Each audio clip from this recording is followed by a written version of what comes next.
అటువంటి ప్రాజెక్టులు, అటువంటి డ్యాములు ఆ రోజు మీరు చూశారు. 2019, 2024 సంవత్సరంలో మీరందరూ కూడా చూశారు.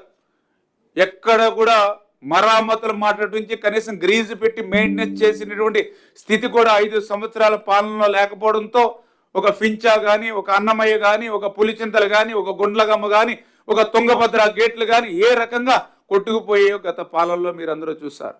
ఊర్లు ఏ రకంగా కనుమరుగైపోయాయో మీరు చూశారు.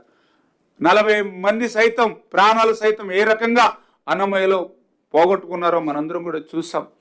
అటువంటి డ్యాములకి భద్రత లేకుండా పోతే, అటువంటి డ్యాముల వల్ల భరోసా లేకుండా పోతే గత 5 సంవత్సరాల పాలన కనీసం ఆ డ్యాముల భద్రత మీద కన్నెత్తి చూడనిటువంటి పరిస్థితి. అందుకే మనం వచ్చిన తర్వాత 2024లో తుంగభద్ర 19వ గేటు కొట్టుకుపోతే అప్పటికప్పుడు చంద్రబాబు నాయుడు గారు యుద్ధ ప్రాతిపదికన కన్నం నాయుడు గారిని సైతం పంపించి వాటర్ ఫ్లో ఉండగా చరిత్రలో మొదటిసారిగా అక్కడ గేట్ని బిగించి 80 టీఎంసీల నీటిని కాపాడుకోగలిగాం. ఆ రకంగా తుంగభద్రకు సంబంధించి ఒక్క గేటునే కాదు, మొన్ననే 3 రాష్ట్రాల ముఖ్యమంత్రి, కేంద్ర జలశక్తి మంత్రితోటి తుంగభద్రకు సంబంధించినటువంటి 33 కొత్త గేట్లను కూడా ఈ ప్రభుత్వం 61 కోట్లతో పెట్టి పూర్తి చేసింది అని అంటే డ్యాముల భద్రత పట్ల ఈ ప్రభుత్వానికి ఉన్నటువంటి చిత్తశుద్ధి. ఎందుకంటే తుంగభద్ర అంటే ఈవేళ రాయలసీమకు ఒక జీవనాడి. అటువంటి తుంగభద్ర గేట్లని ఈరోజు ఈ ప్రభుత్వం కాపాడుకుంది. శ్రీశైలం మీ అందరికీ తెలుసు, శ్రీశైలంలో నీళ్లుంటేనే రాయలసీమకు నీళ్లు వస్తాయి. అటువంటి శ్రీశైలం ప్రమాదభరితంగా ఉందని ఆ రోజు సాక్షాత్తు సిడబ్ల్యూసి హెచ్చరించినా కూడా 5 సంవత్సరాలు ఆ రోజు గొడ్డల పార్టీ పెడచెవిని పెట్టినటువంటి పరిస్థితి. మళ్ళీ ఈరోజు ఈ కూటమి ప్రభుత్వం అధికారంలోకి వచ్చాక 203 కోట్ల రూపాయలు శ్రీశైలం ప్రాజెక్టుకి సంబంధించి రక్షణ పనులకు, ప్లంజ్ పూల్కి ఈరోజు ఇచ్చాం. పనులు ఈరోజు జరుగుతున్నటువంటి పరిస్థితి. అదేవిధంగా ధవళేశ్వరం బ్యారేజ్, కాటన్ మహాశయుడు పుణ్యవాహిని ఈవేళ గోదావరి జిల్లాలో 2 పూటల అన్నం తింటూ ఉన్నారు, పచ్చగా ఉన్నాయి. అటువంటి గోదావరి జిల్లాలో గుండెకాయలైనటువంటి బ్యారేజ్ ఏదైతే ధవళేశ్వరం ఉందో ప్రమాదభరితంగా ఉంది. గేటు కొట్టుకుని పోతే రేపొద్దుట గోదావరి డెల్టాలు, ఉభయ గోదావరి జిల్లాలు ఎడారిగా మారిపోతాయని మరి సిడబ్ల్యూసి అధికారులు హెచ్చరికలు పంపించారు. అయినా సరే కన్నెత్తి చూడాల ధవళేశ్వరం బ్యారేజీ గత ప్రభుత్వం. కానీ ఈ ప్రభుత్వ అధికారులకు వచ్చాక 150 కోట్ల రూపాయలు నిధులు మంజూరు చేయడమే కాదు, టెండర్లు పిలిచి వర్క్ ఆర్డర్ ఇచ్చి మొన్ననే గౌరవ ముఖ్యమంత్రి చంద్రబాబు నాయుడు గారి చేతుల మీదుగా ఆ గేట్లు తయారు చేసేటువంటి కార్యక్రమాన్ని ప్రారంభించుకున్నాం. ఇది ఈవేళ ఈ ప్రోగ్రెస్ ఈ ప్రభుత్వం. ఇది ఒకటే కాదు, సోమశిల ఈరోజు 2 పంటలు కాదు 3 పంటలకు సైతం వెళ్ళిపోతూ ఉన్నారు నెల్లూరులో, సోమశిల, కందలూరులో. ఏంటంటే ఆ ప్రాజెక్టులకు సంబంధించినటువంటి మరి మరామతుల పనులు కానీ, అదేవిధంగా గుండ్లగమ్మ గత ప్రభుత్వంలో కొట్టుకుపోతే ఆ గుండ్లగమ్మ రిజర్వాయర్కి సంబంధించి గేట్లు మళ్ళీ కొత్త గేట్లు ఏర్పాటు చేయడంలో కానీ, గోరకల్లు మీ అందరికీ తెలుసు, గోరకల్లు అంటే మరి జిఎన్ఎస్ఎస్ గాలేరి నగర్కి ఆయువు పట్టు. గోరకల్లులో నీరుంటేనే మరి కడప జిల్లాలోను పులివెందుల్లోనూ నీరుండేటువంటి పరిస్థితి. అటువంటి గోరకల్లు ప్రమాదభరితంగా ఉంది అంటే 5 సంవత్సరాల మరి ఆ రోజు ఉన్నటువంటి ప్రభుత్వం పట్టించుకోవాలా. మళ్ళీ ఈరోజు ఆ గోరకల్లు రిజర్వాయర్కి మళ్ళీ 53 కోట్ల రూపాయలు ఈవేళ నిధులు ఇచ్చి మళ్ళీ టెండర్లు పిలిచినటువంటి పరిస్థితి.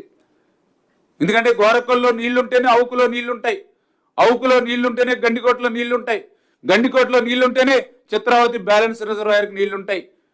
ఇలా ఏ రిజర్వాయర్కి నీళ్లు ఉండాలన్నా జిఎన్ఎస్ఎస్లో గోరకల్లో ఉండాలి. ఆ చిత్రావతిలో నీళ్లుంటేనే ఆ యొక్క పులివెందుల్లో నీళ్లుంటాయి.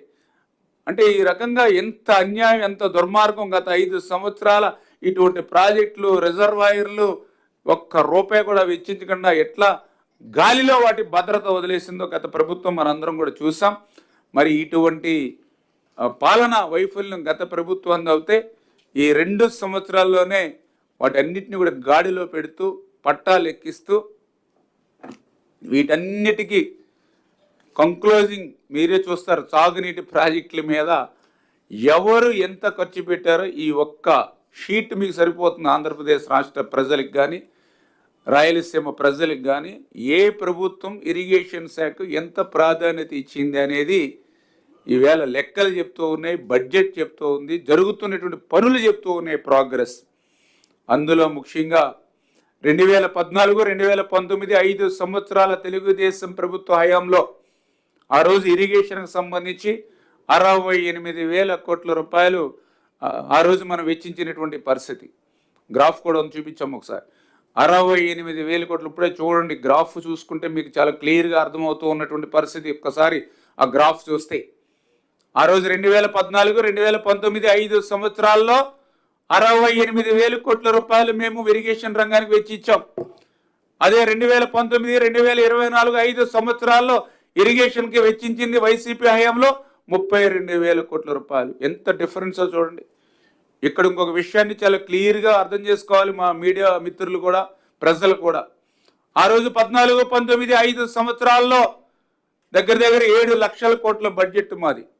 7 లక్షల కోట్ల బడ్జెట్ ఉంటే 68,000 ఇరిగేషన్కి ఇచ్చాం. నాకు తెలుసుండి 19, 24 5 సంవత్సరాల వైసీపీ పనుల్లో దగ్గర 11 లక్షల కోట్ల బడ్జెట్ 5 years. 11 లక్షల కోట్ల బడ్జెట్ ఉంటే వాళ్ళు 32,000 కోట్లు పెట్టారు. అంటే ఇక్కడ డిఫరెన్స్ తగ్గించడమే కాదు, మేము బడ్జెట్ తక్కువగా ఉన్నప్పుడు 68,000 కోట్లు పెట్టాం. వాళ్ళకి బడ్జెట్ మా మీద కంటే డబల్ పెరిగితే డబల్ తగ్గించారు. ఇంతకంటే సాక్ష్యాలు ఏం కావాలి? ఇంతకంటే ప్రోగ్రెస్ ఏం చూపించాలి ఇంక ప్రజలకి? పోనీ ఇప్పుడు చూసుకోండి, మళ్ళీ 2 years 2024, 26 2 సంవత్సరాలు అయింది. ఈ 2 సంవత్సరాల్లోనే 25,000 కోట్ల రూపాయలు. అప్పుడు ఈ 2 yearsలోనే ఈ కూటమి ప్రభుత్వం 25,000 కోట్లు కూడా ఎటువంటి స్థితిలో పెడుతున్నాం? వెంటిలేటర్ మీద ఉన్నటువంటి ఆర్థిక వ్యవస్థను మాకు వారసత్వంగా ఇచ్చినటువంటి స్థితిలో 2 yearsలో అసలు ఇరిగేషన్ బతుకుతుందా లేదా, ఈ పోలవరం, యంద్రీనేవా, వెలుగొండ మనం చూస్తామా లేవా అనుకునేటువంటి దశలో మేము అధికారంలోకి వచ్చినటువంటి రోజున 25,000 కోట్ల రూపాయలు 2 yearsలో ఇరిగేషన్ రంగానికి ఇచ్చామని అంటే మరి ఈవేళ ఒక్కసారి ఈ రాష్ట్ర ప్రజలు, ఈ రాష్ట్ర రైతులు ఆలోచన చేయాలని చెప్పి మీ ద్వారా తెలియజేసుకుంటూ, అందులో కూడా ముఖ్యంగా రాయలసీమ. ఎందుకంటే గొడ్డల పార్టీ నాయకుడు పదే చెప్తూ ఉంటాడు, నేను రాయలసీమ బిడ్డ, రాయలసీమ బిడ్డ, రాయలసీమ బిడ్డ అని. చెప్పుకుంటే కాదు, చేతల్లో ఉండాలి. రాయలసీమకంటూ ఎప్పుడైనా న్యాయం జరిగింది అంటే అది అన్న నందమూరి తారక రామారావు గారు, మన చంద్రబాబు నాయుడు గారి హయాంలోనే. దానికి ఉదాహరణ కూడా ఎప్పుడో చరిత్ర అంతా చూడక్కర్లా. ఈ 14, 19, 19, 24, 24, 26 ఈ లాస్ట్ ఏదైతే ఈ గణాంకాలు చూస్తే తెలిసిపోతుంది రాయలసీమ గురించి. ఆ రోజు 2014, 2019 5 సంవత్సరాల తెలుగుదేశం ప్రభుత్వ హయాంలో రాయలసీమ సాగునీటి ప్రాజెక్టుల కోసం ఖర్చు పెట్టింది 12,000 కోట్ల రూపాయలు. మరి అదే 19, 24లో చూస్తే 2,000 కోట్ల రూపాయలు ఆ రోజు వైసీపీ హయాంలో ఖర్చు చేసింది. నిధులు కేటాయించారు, బడ్జెట్లో కేటాయించారు, కానీ ఖర్చు పెట్టింది 0. దాని ఉదాహరణ అంద్రీనేవా కూడా ఆ రోజు జీవో ఇచ్చారు.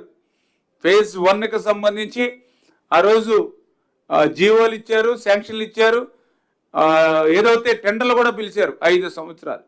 పాపం టెండర్లు పిలిచారు, వర్క్ ఆర్డర్ ఇచ్చారు, కానీ 5 సంవత్సరాల్లో ఒక తట్ట మట్టి పని చేయని వాళ్ళు.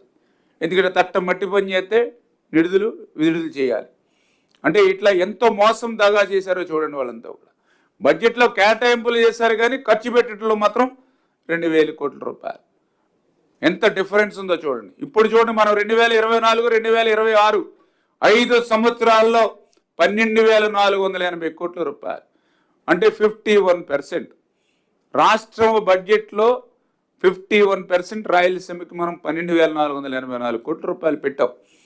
అంటే చాలా క్లియర్ కట్గా ఈవేళ సాగునీటి ఏదైతే ప్రాజెక్టుల మీద మరి నాటి ప్రభుత్వానికి నేటి ప్రభుత్వానికి ఉన్నటువంటి తేడా